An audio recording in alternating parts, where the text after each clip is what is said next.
Too Late for Tears is a noir film I wanted to check out simply for, obviously, Elizabeth Scott. In this film, she plays Jane Palmer. She's with her husband, Alan. They're driving, and she doesn't want to go to a dinner party because she's feeling crappy or whatever. And a literal bag of money gets thrown into their car by accident. It was meant for the other car, but because she threw a fit and he stopped, they got mistakenly, the drop-off for whatever criminal activity happened to them. So she takes the wheel. Jane's able to get away from the other person who was supposed to receive the money, and they go home. And, you know, what are the chances of a giant bag of money just landing on your lap like that?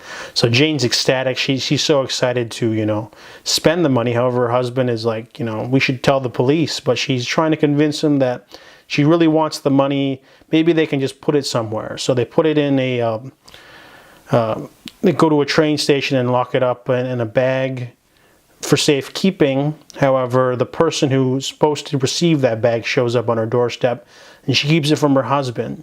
And so builds on this sort of psychological game of cat and mouse, because this guy, Fuller, wants the money, but she can't get it because the husband has the ticket in his coat jacket pocket, and you know he'll call the police at any time because he's a do-goody.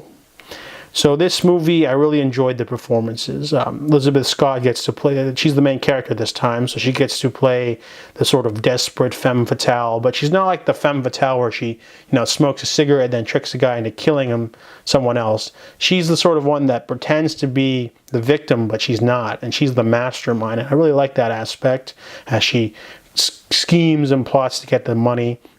Also, the guy who plays Fuller, Dan Duryea, he's really good too. We find out that he's not as hard as he lets on, and then, you know, he gets roped into this with her, and they both just get sucked deeper and deeper into this well of, like, you know, crime. And there's other characters that get introduced. Every time you think the movie's like, oh, it's winding down, they introduce a new character or a new facet or a new twist that just sort of keeps going on. So I really enjoyed that. However, the biggest downfall for this film is that the ending is incredibly contrived. The main character, played by Elizabeth Scott, Jane, is really smart and deadly. However, she just totally messes up at the end, and it just ends up being a sort of contrived morality tale ending. Feels totally false. I hate it when movie endings are, you know, they don't have that razor edge. I know it was the 40s or whatever, but I'd like to see the bad guys win sometimes. So, Too Late for Tears is pretty good overall. I really enjoyed most of it except for the ending. So I give it a 6 out of 10.